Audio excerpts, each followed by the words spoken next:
Okay, so sa recap natin ngayon ay ipapakita ko sa inyo yung trade ko na tinake nung nag-short ako dito sa ating market. Yan sa pagbagsak ng Qs and SPY where we made, so sa isang trade natin is 13,600, yung isa naman ay 5K, so more or less nasa mga 18,000 US dollars. Siguro mga more or less nasa 1 million na rin yata yan, halos, so 900K.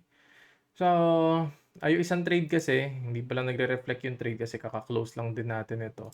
Pero explain ko na lang sa inyo yung mga bagay-bagay kung ano ba yung idea ko kung bakit ko sila binili, kung ano yung ina-expect ko sa market na gawin niya.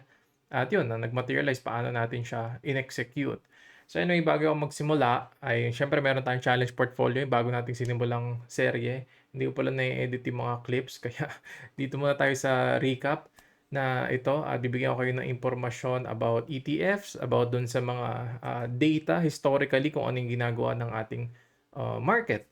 So anyway, so itong dalawang trade natin, this is an ETF trade, so options, tapos ang underlying asset was an ETF. And then yung isa naman was futures trade ng index mismo ni Qs. So kung hindi kayo familiar about options, about futures, meron akong previous video na ginawa dyan. So, about option stocks and futures trading. So, yung dalawang ginamit natin dito is options at saka futures. So, ngayon, paano ko ba finormulate itong idea na ito? So, sa matagal kasing panahon, bullish yung ating market. Yan. So, simula ng taon na ito, kung mag-year to date tayo at i-measure natin yung move na ginawa ni Nasdaq hanggang dun sa pinaka-peak, sa pinaka-tuktok, 46% yan. Nag-move siya ng ganong kataas. Tapos dire-diretso parabolic. And ang isang naging trigger niyan, nagpataas talaga sa kanya was yung hype ng AI. The AI hype train. So, yung last year na bumagsak yung market, ang mga nadurog niyan was yung mga big companies na ito, sila Meta, yan, mga tech stock. Imagine from 380, bagsak ka ng 88. Ito sila Nvidia. Coming from 345 high down to 111. Tapos, yung pagpasok ng taon na ito, sila yung mga nag-advance ng sobrang laki. So, pagpasok dyan yung mga 200% yan si Nvidia. Si Meta, same din, almost 100% up. And also Tesla and other stocks na technology. So, ang idea ko rito, kasi we started shorting the index right here. And then, sa futures natin tingnan. Kasi, ito open lang ng market yung data na meron. Kung titingnan natin siya sa futures, yan, mas malinaw yung galawan niya. So, we started shorting right here. Yan, sa weakness na yan, pababa. And then, we started covering dito sa area na ito. Yan. So, we're just expecting na ito yung point A ng swing hanggang dito sa point B. Yan. So, buong swing lang na ito yung nilaro natin for our trade sa index. Ngayon, bakit tayo nag-expect na babagsak yung market o magkakaroon na siya ng pullback kahit na sobrang lakas ng mga previous months move? Kasi yun nga, yung market hindi naman siya tuloy-tuloy na tumataas palagi. Na wala nang katapusan, na lipad na lang siya ng lipad, no? Daratingin tayo na magkakaroon yan ng pullback. It doesn't matter kung gaano man kalakas yung move na yon, kung gaano man siya ka-hype, titigil at titigil yon kapag wala na siyang buyer na tutulak sa kanya. So again, the law of supply and demand. Pag naubusan ka na ng demand, yon, magsisimula na mag-pullback yan hanggang sa ma-reach ulit natin yung area kung saan marami na ulit demand, marami nang bibili para mag-bounce siya. Ngayon, saan ko kinuha yung idea na yon? So, meron tayong historically, na on average, meron tayong data na August. Pagpasok ng August, ito yung, kasi may kasabihan tayo, sell in May and go away. So, medyo flat month yan. Kung makikita nyo, itong gray area na to was the fast. Bumilis. The past 10 years, sa nagdaang 10 years, ang data natin on SPY is negative return siya sa May. Pero last May, hindi man negative return natin on the market. Pero yun nga, very strong yung ating first half of the year hanggang July and then pasok ng August, which is since 1950 drop to flat, ibig sabihin down, tapos medyo konting down, past 20 years down, past 10 years down din. So mataas yung chance natin na magkaroon ng pullback ng August because yun nga may strong move tayo and usually after mga strong move meron tayong mga pullback. So ayun lang, pullback yung idea natin for the month ng August. So election year, yan green siya. Election year natin was next year pa. So that is one of the idea kung bakit tayo nag-take ng short sa market. Ngayon, merong announcement pa si Nasdaq nitong nakaraan bago tayo pumasok ng August, which is etong special rebalance niya. Ano ibig sabihin ng rebalance? Kasi tandaan natin na yung Nasdaq or yung Qs, yung index na yan, it's like a basket. Yan, basket yan na nandito si Apple, nandyan si Google, nandito si Microsoft, Nvidia, lahat basket of stocks yan nakapaloob. So, biggest na 100 stock pero ang concentration niyan is mabigat talaga yung tech stock. So, isipin nyo, etong buong kabuuan ng index, 12.63% niyan is si Microsoft, si Apple, Nvidia. So, top 5 daw ng companies currently account for more than 43% ng index. Imagine, kaya siya lumipad. Kasi kung tatanggalin mo nga yung mga big companies na ito doon sa index, siguro mag-a-advance lang yung market na nasa 5%, no? Something like that. So, napakalaking factor nitong mga to. Pero, ano yung mangyayari sa special rebalance? Babawasan yung weight nitong mga big companies na ito. So, inisip ko, pagka nag-take ako ng short position, tapos nagkaroon ng special rebalance, kapag nag-pullback na yung mga big companies na yun, kunyari, si Apple, ito nag-gap down ng malaki because of bad earnings. Nag-gap down si Apple, binawasan na siya ng as a special rebalance. Dati 12% siya eh. So, hindi ganun magiging kalaki. Well, malaki pa rin effect niya. Pero kung i-compare natin before the rebalance, hindi siya magiging ganun kalaki. That's why I also bought an ETF. So, dalawa nga yung trade na ito. One short dito sa market. One option trade. Ayan, nakikita niyo ang presyo na binili ko ito 12. Ano ba itong binili mo na, sir? Ito ay TECS. TECS. Ano yung TECS na yan? TECS was Technology Bearish times 3. So, ibig sabihin, yung market kasi, yung index kasi meron tayong mga sector. Natin yung sector. Ito yung sector natin. Meron tayong information technology, IT, meron tayong communication, may consumer discretionary, industrial, material, etc. etc. Ngayon, last year's big laggards are this year's leaders. Laggards last year, sila nga yung bumagsak, yung Meta from 300 naging 80. Tapos ngayon naging leader sila. Ibig sabihin sila yung naunguna doon sa pag-advance ng market natin. So, naka-focus yung TECS. Yan. TECS is also an ETF. So, binanggit ko kanina about sa basket. So, parang basket din siya. Pero naka-concentrate lang siya doon sa mga technological na stock. Wala kang makikita dun sa basket na yun na energy, utilities, o etc. etc. Naka-focus siya sa technology stock. At bearish siya. Tinatrack niya ng inverse. Yan, bearish siya na naka-leverage pa ng times 3 yung ETF.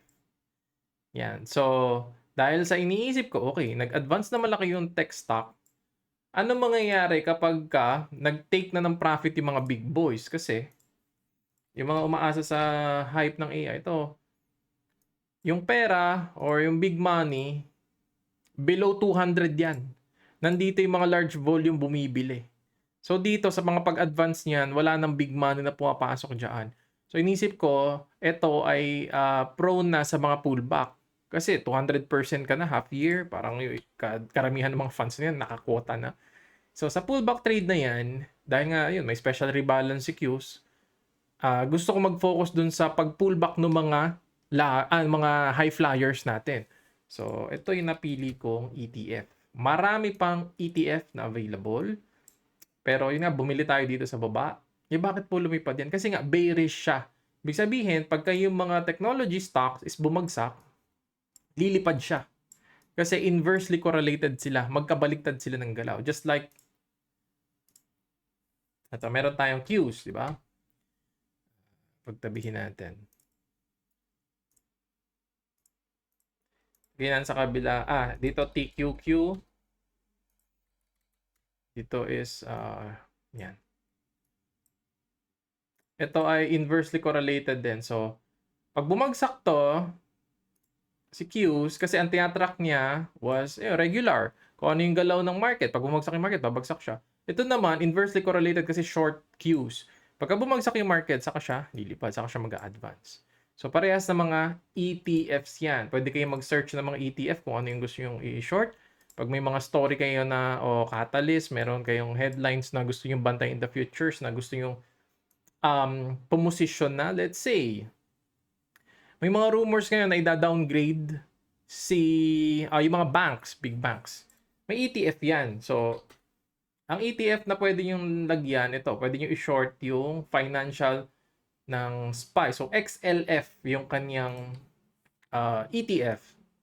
So, may basket. Yung laman ng basket na to, lahat na may financials yan. JP Morgan, JR Morgan, Junior. So, ayan, Bank of America and other na mga stocks na may connection dito sa financials ng SPY. So, pwede rin FAZ. To bearish play din 3 times ng financial. So, just like my text. Pero ito, financials naman. So, ito, text times 3 direction na bearish. So, FAZ is financials times 3 na bearish direction. So, ang lalaroin nyo rito would be option. Now, ayan yung mga ilan sa mga impormasyon. Kasi ito, gusto nga natin i-short yung technology.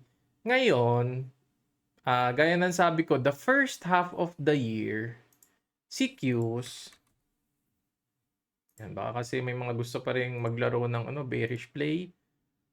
Lumipad na nga tayong 46%. Currently, nasa 37.98. So, mga 38% na tayo ngayon. Pero mataas pa rin yan.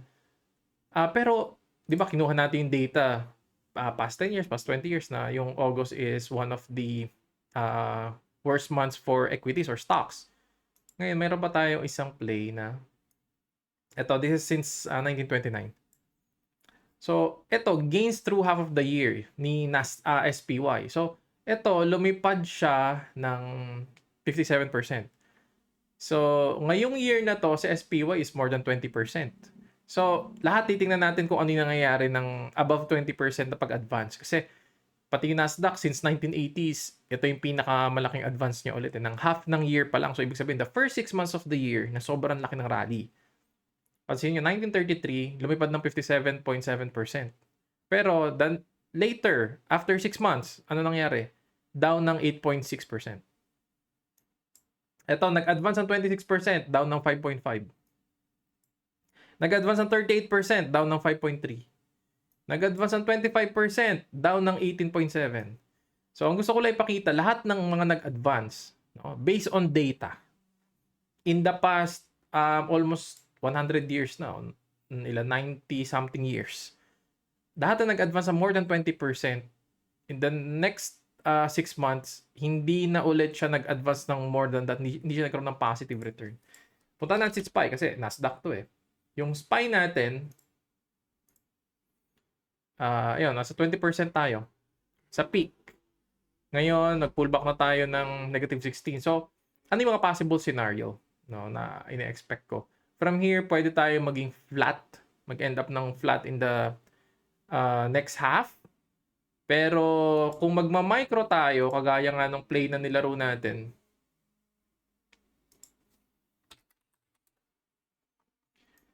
hanapin lang natin mga swing points. So, kunyari, swing A, ito yung B. From here ba, magko-continue pa ba tayo sa next range ng support para baka ito yung legit na B? Or are we going to bounce to retest this area? So, ito na yung play ng B to C.